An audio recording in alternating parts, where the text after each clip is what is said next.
They've always shown themselves willing to spend money, and they've shown themselves willing to construct a roster that supports Lamar Jackson's talent. So if you're the Ravens, this was the home run. Yeah, I hear you. You said it's a home run. It's an extra base hit. No, it's the difference between Travis Kelce throwing out the first pitch and Megan Thee Stallion throwing out the first pitch. Okay. Okay. That's that big of a difference? That's a big difference. That's a huge difference.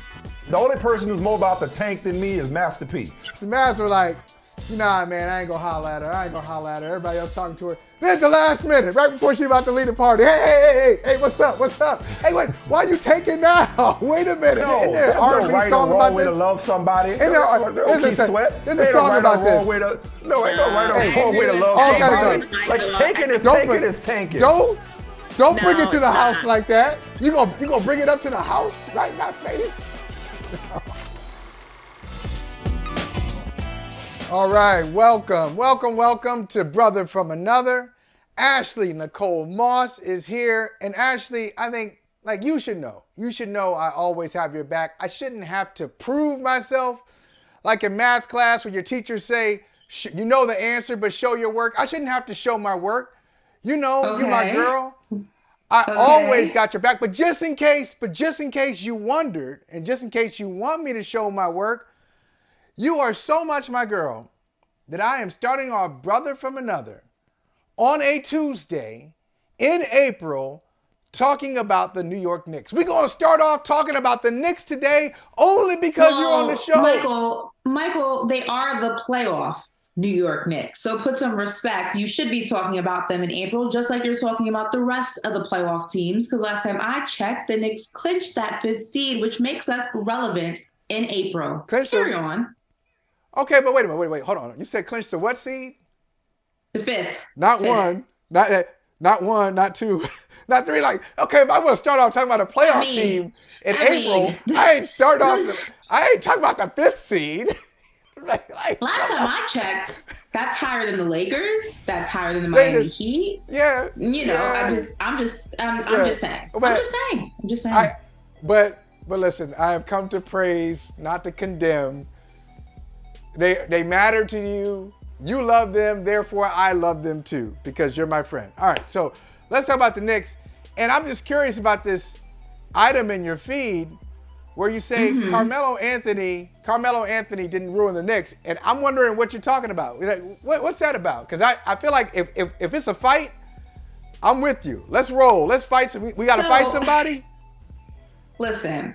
I think there's this weird narrative that Knicks fans have this animosity towards Carmelo, and it could not be further than the truth. We absolutely love Carmelo in New York City. You know, he's a New York kid. I know Baltimore also claims him, but Red Hook had him first, okay? BK all day. Went to Syracuse, won them a national championship. When he came back to New York, it was such a just incredible moment. It revived the franchise. And what I mean by that is, yes, did it result in a title? No. Did it result in like crazy playoff wins? No. Did it result in a deep playoff run? No. But it put the Knicks back on the national stage. We had Christmas Day games again. We were in the national conversation again. We were in the NBA conversation again. We were first in the Atlantic. We had a 54-win season. The Knicks were fun to watch. And while Amari Stoudemire got that ball rolling, it was Carmelo who really took it to different levels. So this narrative that he ruined the Knicks, no, the trade was not great. The trade was a lot for one player in hindsight, yes. But Carmelo did not ruin that team. He revived it. And last time I checked, until recently, the last time the team went to the playoffs was with Carmelo Anthony. So this narrative that he ruined the Knicks could not be further from the truth.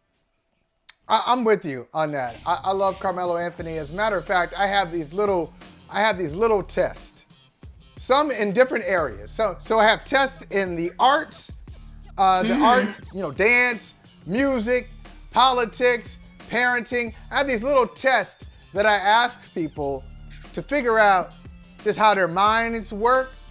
So one of my tests is, who's a better player, Bernard King or Carmelo Anthony? And depending on the answer, that lets me know where somebody's coming from. So you tell me, Now I know King was not. That's not a fair that's old school comparison, Michael. That's old school. Okay. Wait a minute. But I say Carmelo, and I grew up watching Bernard King. I know King is a legend. See, that's the thing. That's why I always ask people that question. It's a trick question because the default answer is Bernard King, even though that's not the right answer. That's not like Carmelo is so underrated, Ashley. And for sure. By extension, Bernard King's a little overrated, but I'm not hating. But Carmelo is a score.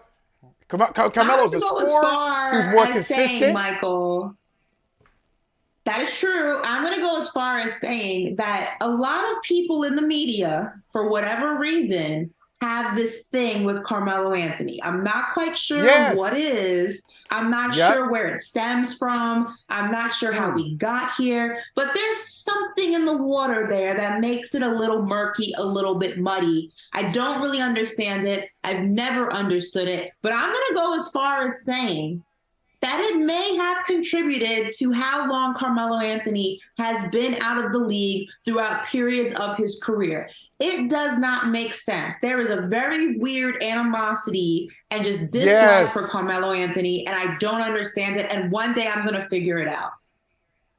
Okay, I like that. Now listen, we have talked about the Knicks, and real quick, I know you're a Knicks fan, so I want to just hear from you. I want to hear from a fan's perspective, straight up. They're the 5 seed. They're taking on Cleveland. 4 or 5 matchups are always interesting in the NBA. I think Cleveland is the team of the future. I will take Cleveland's future over just about anybody in the league. I think they. So, but right now though, forget about the future. The present. Yeah. Who you got in this series? How long does the series go? And who you got? Cavaliers versus Knicks. I mean, obviously, I'm going to pick the Knicks. I'm manifesting. Not obvious. I think this is going to be, well, obviously, I'm never going to root against my guys, but I think that this is going to be a lot better of a series than I think people are going to give it credit for. I know the Knicks for clicks and, bashing the Knicks is the popular thing to do, but if you look at the regular season, and yes, I know playoffs comes around, the game changes, it slows down, it's more aggressive. I know all that. But if you look at the regular season, the Knicks beat the Cavs 3 times out of the 4 they played each other in the regular season. So this is a team that matches up well with them in multiple areas. Now, the key factor here is going to be Julius Randle. He's coming off of a sprained ankle. Hopefully he's 100%. If not, you hope that Tibbs gradually brings him back into the game and not all the responsibility falls on him. I think that if Tibbs goes ahead and rides his favorite horse the way he likes to, fresh off an injury, although it is just an ankle sprain, it could be a little bit problematic. You want to go ahead and get that second unit involved. You want to go ahead and lean on the kids. Jalen Brunson's going to be very instrumental. I think this is going to be a lot better series than people give it credit for. It's not going to be a sweep. I see it going 6. Would not be surprised if it went 7. No, I agree with you. Will not be a sweep. I think it will go 6. I got Cleveland in 6, and we just showed them the one who got away, the one who was supposed to go to New York and wound up in Cleveland. That is Donovan Mitchell. He's a New Yorker, just like Carmelo Anthony. Carmelo Anthony wound up with the Knicks.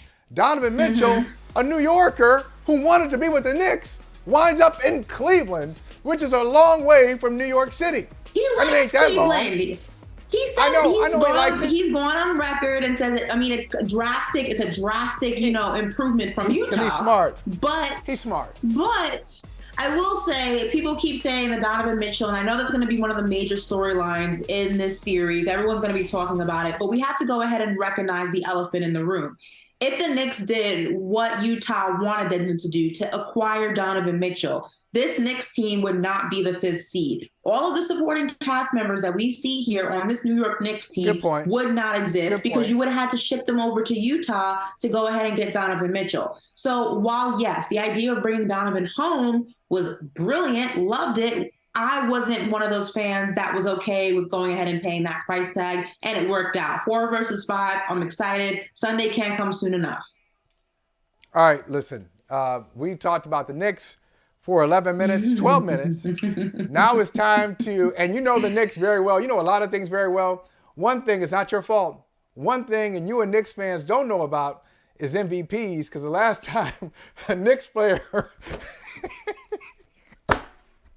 We were doing so well, Michael. We were doing so well. We were off to such a good start. And you had to throw a dart in my direction. Hey, unbelievable. Last time a Knicks player won MVP, brothers and sisters were saying, right on.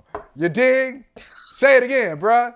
It was 1970. 1970 with Willis Reed. Rest in power, Willis Reed. Anyway, can you believe y'all haven't had an MVP in like 50-something years? That's crazy. In New York City, a basketball. It is funny though. It is funny. And y'all haven't won a championship in 50 years.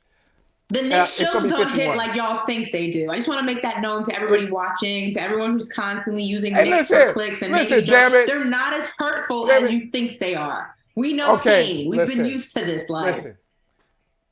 Damn it, New York City has everything. New York City has the best of everything. It does. It's one of the world's great cities, one of my favorite cities. I'm glad to say something New York doesn't have. You don't have an MVP. You don't have championships. I'm glad. Finally, you can't get it in New York. You can't buy it. You can't buy it. Finally. Okay. What do you get the city that has everything? Maybe a championship. Anyway, so let's go here. Let's talk about MVPs and what Boogie Cousins had to say about Jokic, and then we will, on the other side, we've got to have this conversation. It's an interesting comment from Boogie. Let's hear it. I'm not okay with it being 3 MVPs in a row because it then becomes a conversation of, is this the best basketball player to ever touch a basketball? And I think we can all agree on that and say it's not. Not saying he can't be, not saying he doesn't deserve more down the road, but at this stage in his career, I'm not okay with saying that. He hasn't won anything. He hasn't been to a final. Like, it's a lot of things still in play for that. So that's my only concern. And now we're in the conversation. At this point, he's the best center of all time. Well, he's going with 3 in a row? Yeah, 3 in a row. Can he dominate? We're putting him over the likes of Shaquille O'Neal, Hakeem Olajuwon, Tim Duncan, and it's just like Wilt Chamberlain's. Like, that's a tough conversation to have because we've seen what these guys have done. We've seen how their careers have panned out. So can we sit here and say right now, today, that Jokic, not only the best big to ever play, but the best basketball player to ever touch a ball with 3 MVPs in a row? And I'm not comfortable saying that. I'm just not comfortable saying that. First of all, that was Boogie Cousins with KG. I got to say, Ashley, I love KG the interviewer. Wow. Ooh, that's a word. That's a word. Like KG's into it. But Ashley, do you buy the premise that if Jokic were to win MVP for the 3rd year in a row, it says all those things that Boogie Cousins says that it says? I'm so tired of having this conversation, Michael. I can't name something I would rather do than to continue to debate this. At this point, don't give Jokic the award because I never want to hear about this ever again. They're not going to. They're not going to. I don't know when we have put so much. This is the first time I feel like ever in regard to the MVP conversation that we have ever put so much emphasis and stake and history on this one regular season award. I don't remember this type of disarray when Rudy Gobert won back-to-back DPOYs and eventually won the award 3 times in a row. Are we saying he's one of the greatest defensive? I don't remember having this conversation about that. And yes, DPOY, MVP, different awards, I get that.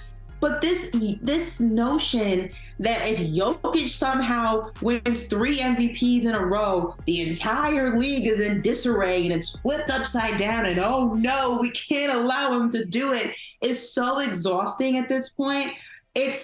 I feel like this award has taken on an entire life of its own for something that when you really break it down and get into the nitty-gritty of it, is a really flawed award. The criteria is flawed. The way that we, move the goalpost on who wins it one year, who doesn't win it the next is extremely flawed. And the craziest thing about it is the guys who are in contention to win it, I'm willing to bet don't give a damn as much as they do about winning a chip and being a finals MVP. This is not that big of a deal to them. It's a big deal to everybody else. Ashley, that is where I was feeling you. I was with you all the way up until that point. Look at Giannis. Giannis said recently, hey, I've been the MVP the last 5 years. I've been the MVP of the league the last 5 years. And do I want to win a third? Yeah. I want to win a third. So these guys, the reason the conversation is so heightened is because I think it matters. It matters to these players. It matters to Embiid. It matters to Giannis. Here's Giannis saying, I believe the last 5 years I've been the MVP. Do I want a third MVP? Hell yeah, I want a third one. I'm never going to be one who discredits anybody else's work. That's not who I am, and I will never beg for it. He won't beg for it, but he wants it. And so I think it matters to them, and I agree with you. Maybe it shouldn't matter that much. It does. My question to you is, and everybody else, if Giannis is right.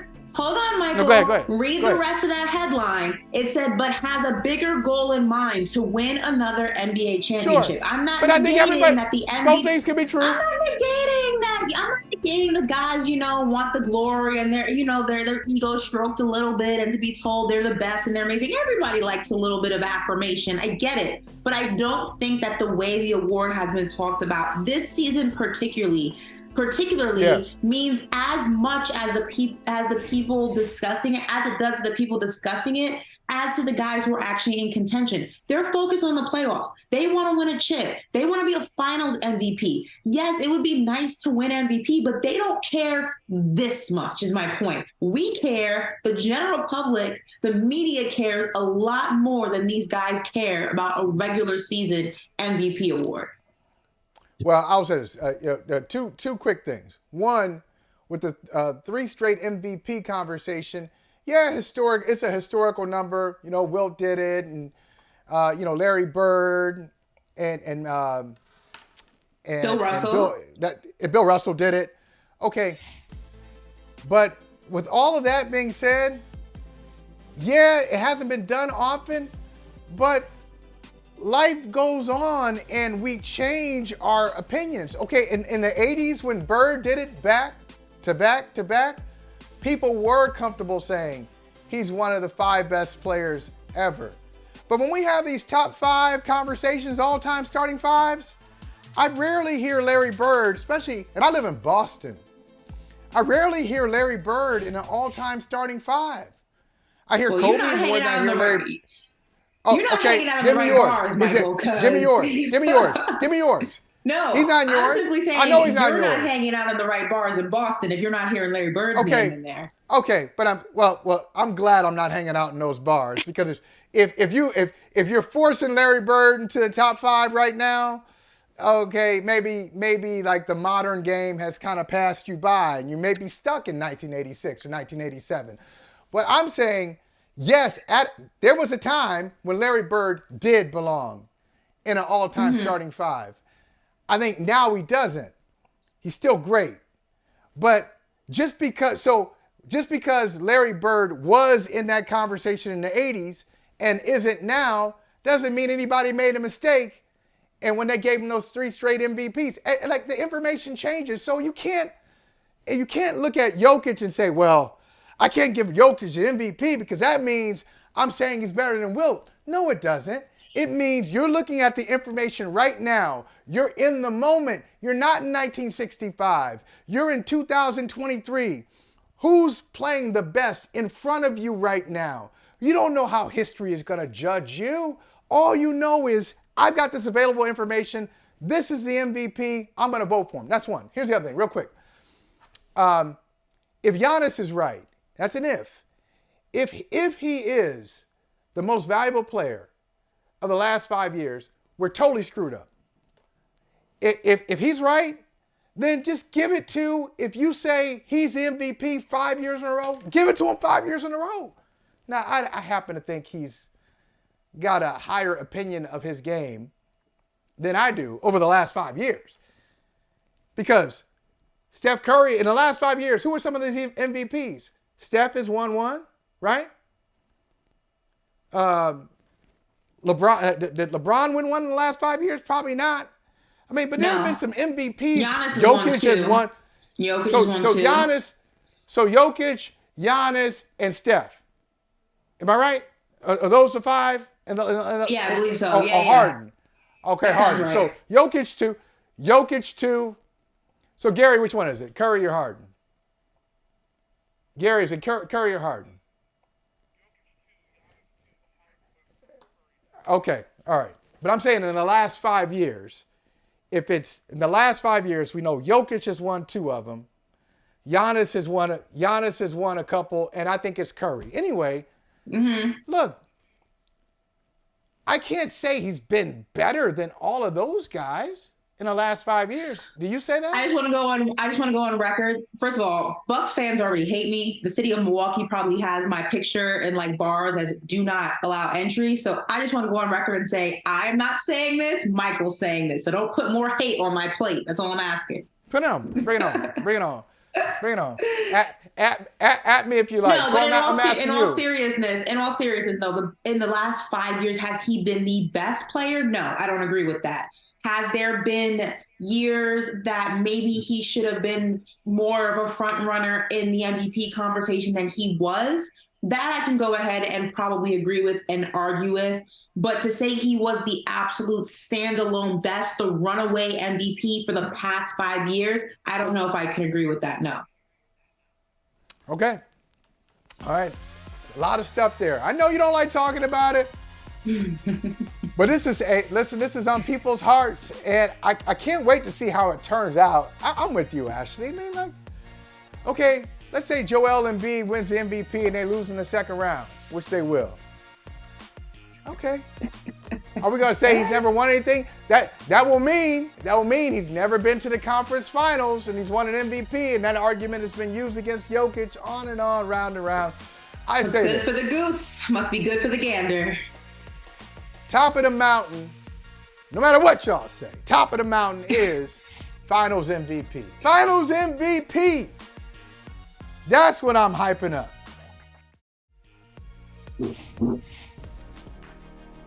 All right, we talked about this a little bit yesterday, and still really, it's confusing to me that Lamar Jackson, who's at odds, we think, with the Baltimore Ravens, would recruit Odell Beckham to join the Baltimore Ravens.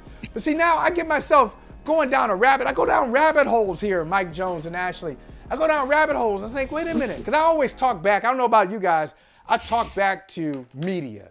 I talk back to newspapers. I talk back to podcasts. I talk back all the time. I'm like, well, wait a minute. Did he really recruit him? Or is that a good storyline? Does that make, Lamar look good? Does that make Odell look good? Did that kind of cover up that he had a limited market and that Baltimore was the only one willing to pay him $15 million, could be as much as $18 million? Was he really recruiting him? Or if he's recruiting him, is Lamar Jackson about to sign a new contract with Baltimore? I keep going down these roads here. That's why Mike Jones is here to set me straight and to put my mind on course. Mike Jones. You're not saying the name right, Michael. Hold on, I know. Go ahead. Do it. Everybody's been saying it since. You gotta say it with some swag. 2009. It's okay. Right. He's heard it. When you have a name like Mike Jones, you gotta say it with some swag, Michael. He's tired. He's tired. He's like one of those actors. He's one of those actors who's been in comedies. He's been in romantic comedies his whole year. Now he's trying his whole career. Now he's trying to be taken seriously as a true thespian, and you won't let him. You have typecast him. He's trying to break out. It's just old. It's just old. That's all. But I mean, everybody's got to say it the first time, so it's okay. Go ahead, Ashley. Say it. Say it one more time. Mike Jones. I love it. Got that out of Mike my is like, okay, I had to get through this. So, Mike, what does this signing mean? What does this signing mean for Odell? What does it mean for Lamar? For Odell, it means that he gets a chance to prove that he is still as effective as he thinks he is. I know, checking with a lot of people around the league, a lot of people said, I don't get the buzz. I don't get the excitement. This guy since 2019, has had 2 ACL tears, back injury, toe injury. There's a lot that's been wrong with him. And a lot of people said, he's a 3 on some days and a 2 on good days.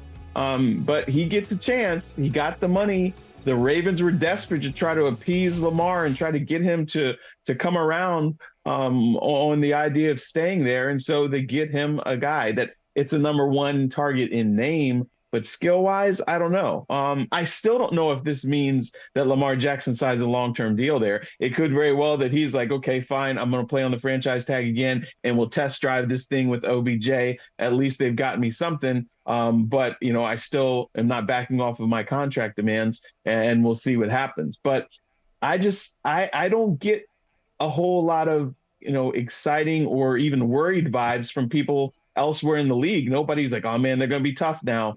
A lot of people think that OBJ is done. What do you think, Ashley?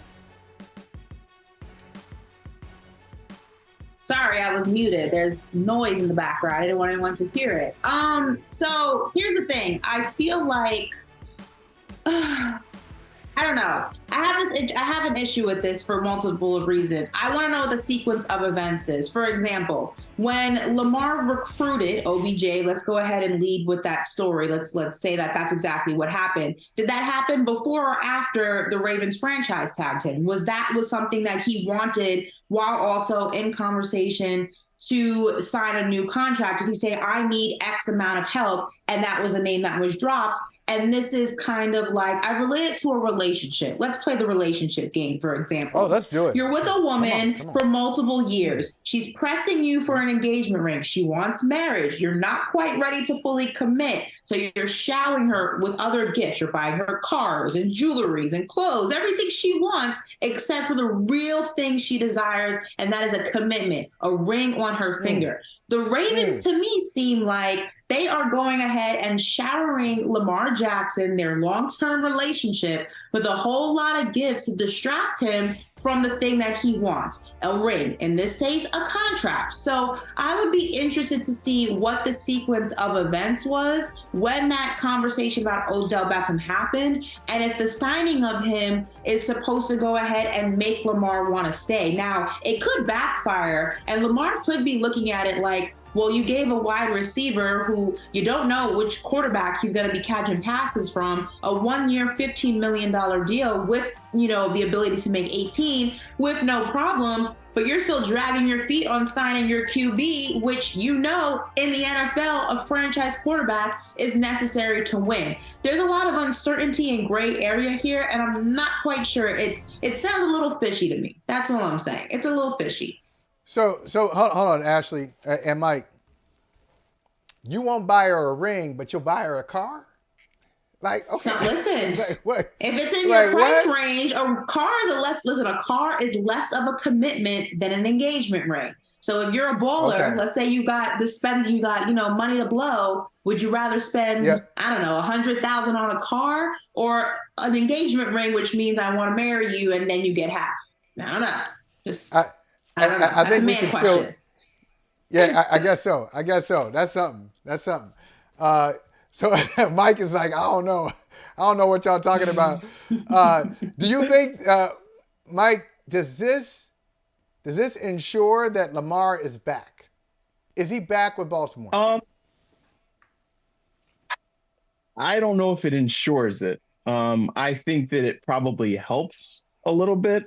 And again, I will say, Ashley might be right. We know that they had some interest in him. There were some conversations last year with OBJ. So this isn't the first time. So was it possible that was when Lamar, talked to him? I mean, obviously we saw him on the FaceTime there. But I don't know if it ensures it. If somebody around the draft, happens to finally, get a little gumption and call and say, hey, we'll give you this and this, and we want Lamar, and Lamar feels good that he can get, a contract that he likes from them, I still would say that we could still see it happen until the draft comes and goes. I still think there's a possibility. Now, again, this helps from the fact that, okay, at least you have a name that he can throw to, but, it's still a big question mark as far as what OBJ's capabilities are.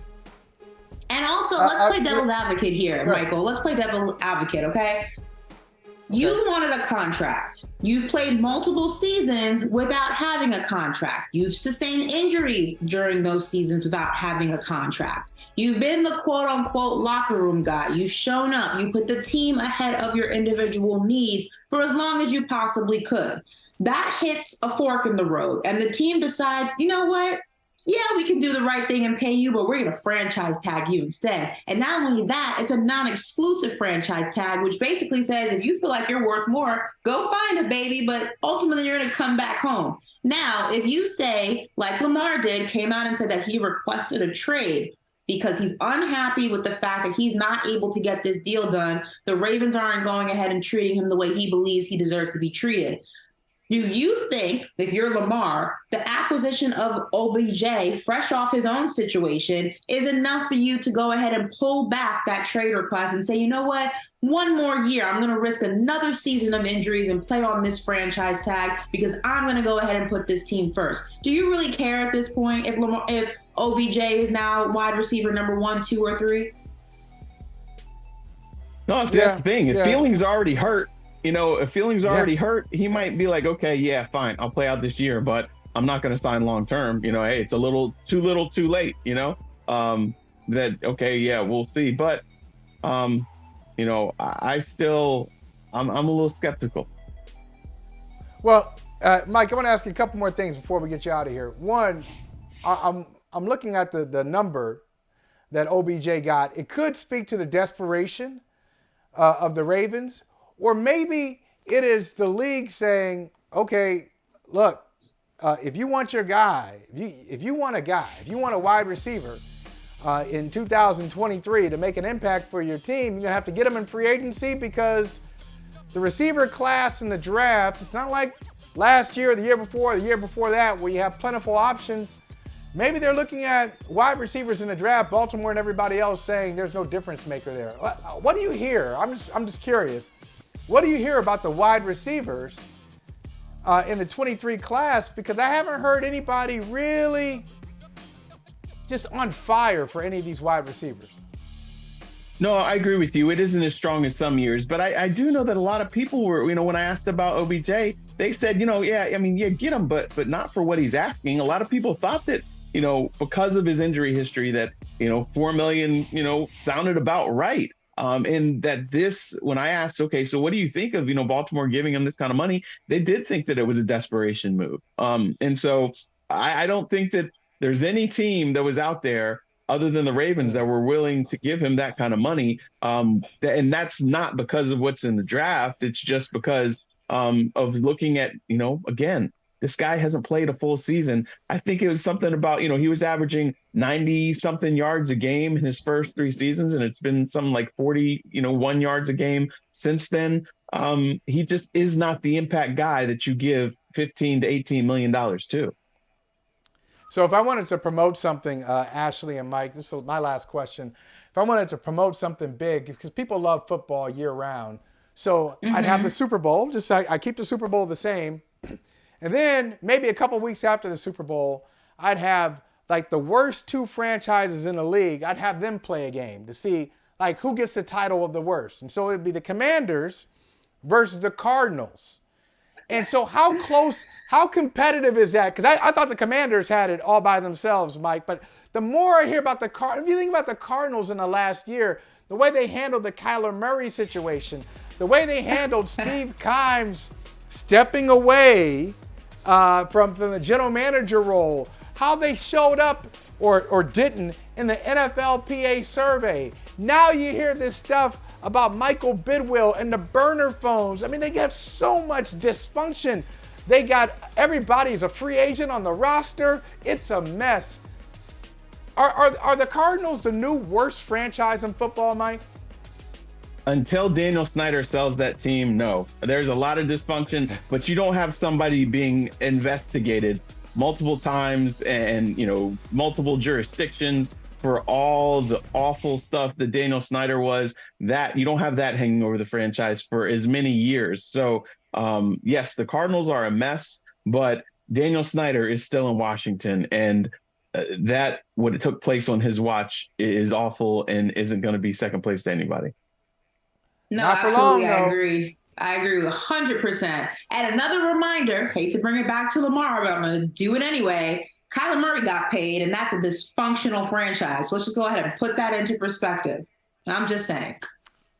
Yeah, but I'm telling you, when Daniel bad Snyder decision, though. owns that, yeah, It was a bad It was decision, but he still got paid. I'm just saying. They had no issue paying him. So not only that, hold on. They had no issue paying him. And if memory serves me correctly, didn't they pay him after he wiped his Instagram of all Arizona Cardinals photos and just, relationship? And he went ahead and released that entire letter basically saying, if you don't pay me, I'm out. He went ahead and put them on blast and underperformed. They overpaid him, let's be honest. But he still got his deal done. And here's Lamar, this guy just kind of patiently waiting, just like, I'm waiting. And the Ravens are just like, yeah, no, I'm probably not going to do it. It's insane. Something doesn't make sense. But what do I know? What?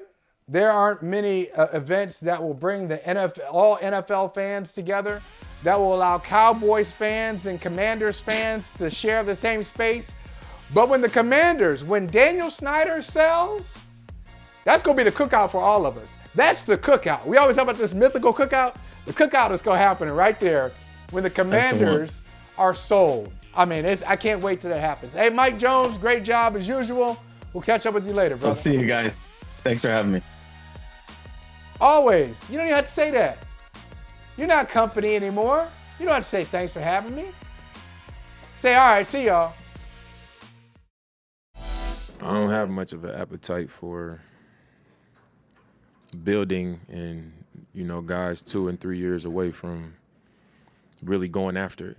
I just ain't interested in that, being honest. And this is not a secret, you know what I mean? I want a chance to go for it. And if the route is to do that, then, that's not my route. So, I think we all in line with doing what we got to do to put a team together that we can actually go out there and get something done. All right, that's Dame. I got to say, I hear some guys say something. I'm like, say some things. I say, I feel sorry for you. I feel sorry for you. Like, what the hell? Kurt Heelan, Pro Basketball Talk, joins us. What the hell is Portland going to do to put a team around? Really? In a down year in the West where everybody feels like they could win a championship, where some people think the Lakers could win a championship, and they're playing in the play-in game that you'll be at tonight, Kurt. What can Portland do when they can't do it this year? Tell me that. I don't get it. I can tell you what they're thinking, and just remember what alternative medicines may be legal in that state. What they're thinking is they can package a Shaedon Sharpe, Anthony Simons, this year's picks, some future picks. They want to take one swing at getting another star to put next to Lillard. They think that they have the pieces to get in the mix for pick your star who becomes available this summer, or it might be. They can't really get one via free agency. It's going to have to be trade or sign and trade.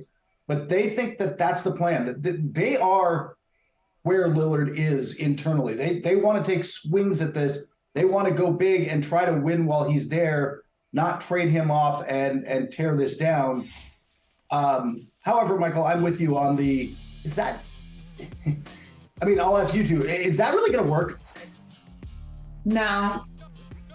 My thing is this, is my level of confusion, and I love Dame, like love him. There's a few athletes when it comes to the NBA that when you see that meme of like somebody screaming and says, what athlete gets you like that? Carmelo Anthony is one, Kobe Bryant's another, Iverson and Damian Lillard is one for me as well. I love him, but this doesn't make any sense to me. I'm very confused by he doesn't have an appetite to rebuild, or whatever the direct quote was that he said. What did you think was going to happen when you remained in Portland? Like, this was a team that was in disarray for multiple angles. Like, this was a team that needed to be rebuilt. Now, I understand your frustration in not wanting to go through that process again because you've done it so many times. That I completely understand. But that was also in your control to move away from, and you chose to take the money and stay loyal to Portland, which, again, not knocking. I'm a Dame fan. That's his decision. He's spoken about wanting to do things his way. All here for it. But with that comes the repercussions, and the repercussions of this is not a championship contender team. And yes, you can go ahead and maybe get a second, a Robin to your Batman, but what about everything else around you? Like, this is not an instant fix. So if you weren't in the appetite to rebuild and that doesn't interest you, you're on the wrong team. Like, this is not the team for you, Dame. Yeah, doesn't it feel a little like that John Hamm meme of like, that's what the money is for, right? This is, you took the check, man. So let me ask you this. I already mentioned it, Kurt Heelan. Tonight you've got Lakers, Timberwolves, the fighting Timberwolves taking on the Lakers. That's right. The fighting Wolves. That guy actually has a ring to it. It's better than Timberwolves. And so, who do you have in this game, Kurt? And let's say you have the Lakers. How far do you think they can go?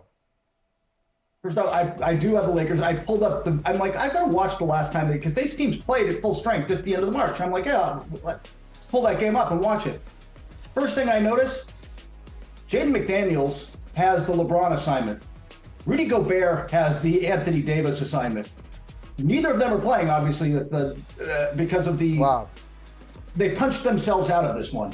So, like, right now, now you're putting Cat on Anthony Davis, which just can mean a huge Anthony Davis night. Cat's just, I love him, but he's just not the same defender. He's not, and you're asking to do both ends.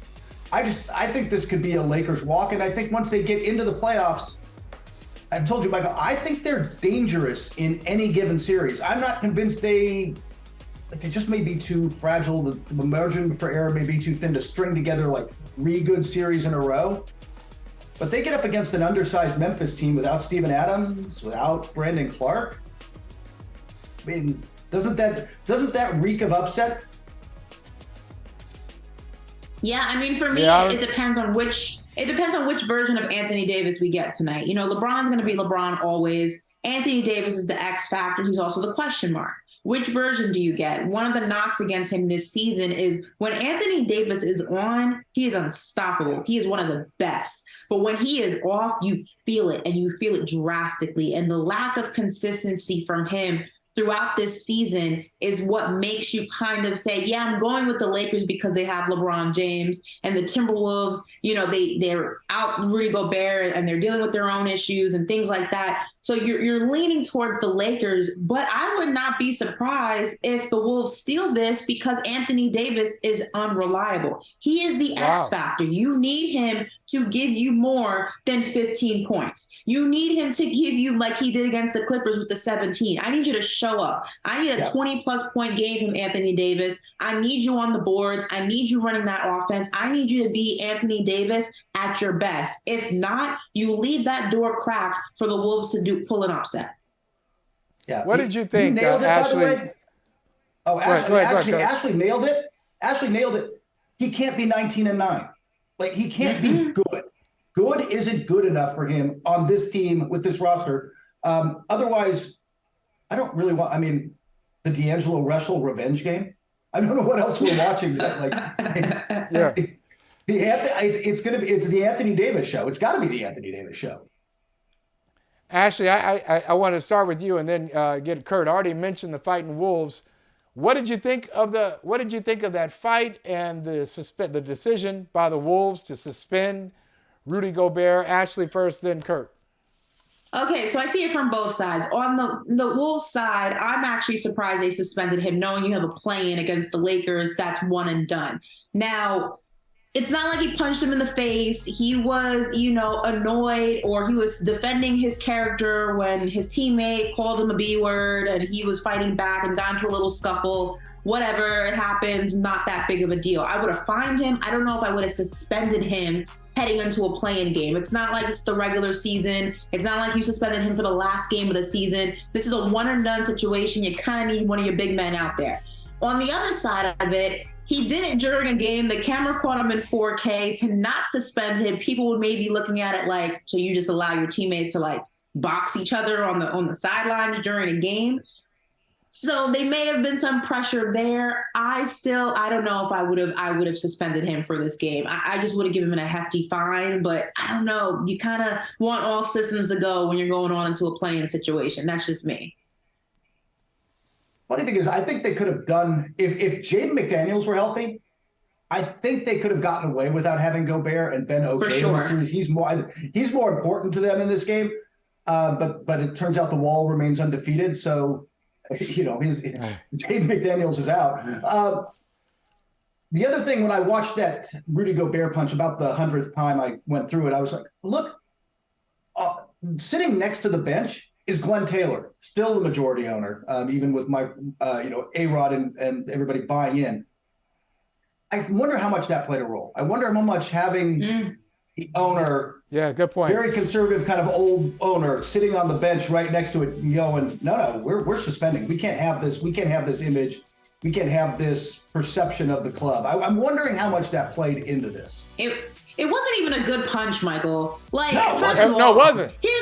Here's punching 101 for everybody watching this. I don't condone violence, but I'm going to school you real quick. If you throw a punch, okay, do not back up.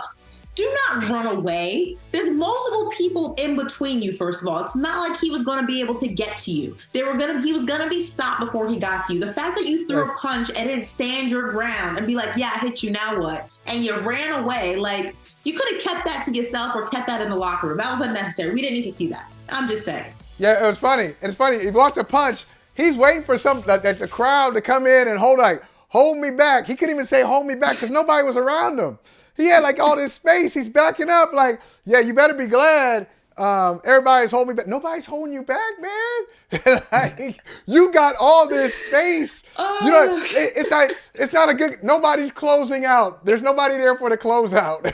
Okay, you got the whole halo around you. It's nuts. There weren't a lot of teammates rushing to his defense either, right? Like afterwards, he didn't have. It wasn't Draymond where a bunch of people like, well, that's not like Draymond. There wasn't this huge uprising for Rudy. But see, I'm looking at it, and you guys are right. From the teammates' perspective, teammates pick sides, and you can tell they weren't on Rudy's side. But just from that word, from a psychological, like a study, like a cultural study standpoint, we know that word. It's very interesting. Some women can say that about each other. Okay, cool. Mm-hmm. Men saying that about women, not cool. Women saying that about men, oh man, now we got a problem. She's saying something about you. But a man saying that about another man, oh hell no. Oh what? Like there's a lot. There are a lot of variations there. If this happens, then what? If this, then what? I don't know if that's what Rudy was going through. Real quick before we get you out of here, Kurt, who you got in the other game? The playoff Jimmy Butler over Atlanta, or you got Atlanta over the Heat? Heat have owned Atlanta going back to last year's playoffs. This is a team where they just match up better, and they have their number, and everything Atlanta did in the offseason, bringing in DeJounte Murray, hasn't mattered. It's just continued through this season. So I expect the Heat kind of easily. If there's a huge DeJounte Murray game and Trae Young decides not to just hold on to the ball for 23 seconds, maybe. But the Heat, man, playoff Jimmy Butler's real. Playoff Miami Heat are real, and they're going to bring it tonight. Yeah, I agree. That's a team that I covered, the first professional team I ever covered, and that DNA is different. Pat Riley, Eric Spoelstra are doing all sorts of Jedi mind tricks on them. And Jimmy Butler, the B stands for buckets. He's coming to play tonight. He's coming to win. So my money's on the Miami Heat. And I'm a Knicks fan. It's always screw the Hawks. We don't recognize them. So bye. So I like it. First round in the East, you got Miami and Boston. Last year was the conference finals. This year it's the first round. And then in the West, The Lakers in Memphis. I can't wait. I think it'll happen like that. We'll see. We'll let the games play out, but I think it's going to go that way. Kurt Heelan, always appreciate talking with you, my friend. We got a lot of basketball season has begun now, Kurt. Now we're in basketball season. Now the fun starts. The fun stuff. Hey, no more load management. We can talk about something else, man. That's right. Let's do it. Thank you, Kurt. Take care.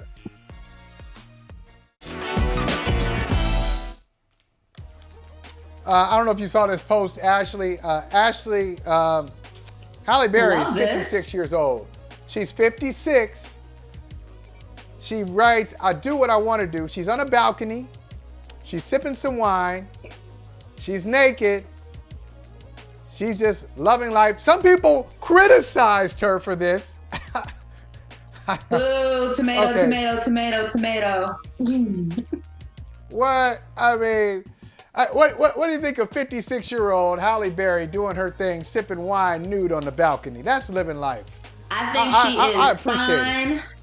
I think she is fine and fabulous, both with capital Fs. And those who can will love it, and those who can't will hate it. But you keep doing you, sis. I hope to look this good at 50. What? I can't stand haters, man. Just because you can't doesn't mean she can't. Back up off her. Let her live. Sheesh. Thank you. I agree. That's a different conversation. And speaking of just doing what you want to do and having the world in front of you and the possibilities are endless, how about a shout out to Aliyah Boston? Aliyah Boston, great player at South Carolina, a champion at South Carolina. They didn't win it this year. We know what happened. They lose to Iowa in the semifinals, national semifinals. But last night, WNBA draft, the first pick of the WNBA draft. That young woman right there, Aliyah Boston, going to the Indiana Fever as the first pick. And I think it's great for her.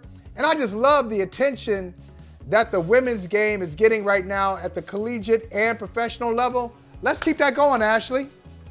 Absolutely. Here's your crown, queen. I can't wait to see you in the W. I can't wait to see these next generations. The future is bright in the WNBA. Absolutely love it. Ashley, your future is bright as well. We started off talking about the Knicks. I'm just still shocked. Sure did. Go Knicks, baby. All right. Thanks, Ashley. We'll see you. Hey, thank you for watching Brother from Another. If you haven't hit that subscribe button, go ahead and do that now. Don't forget, you can catch us 3 to 4 weekdays on PeacockTV.com and on Sirius XM Channel 85.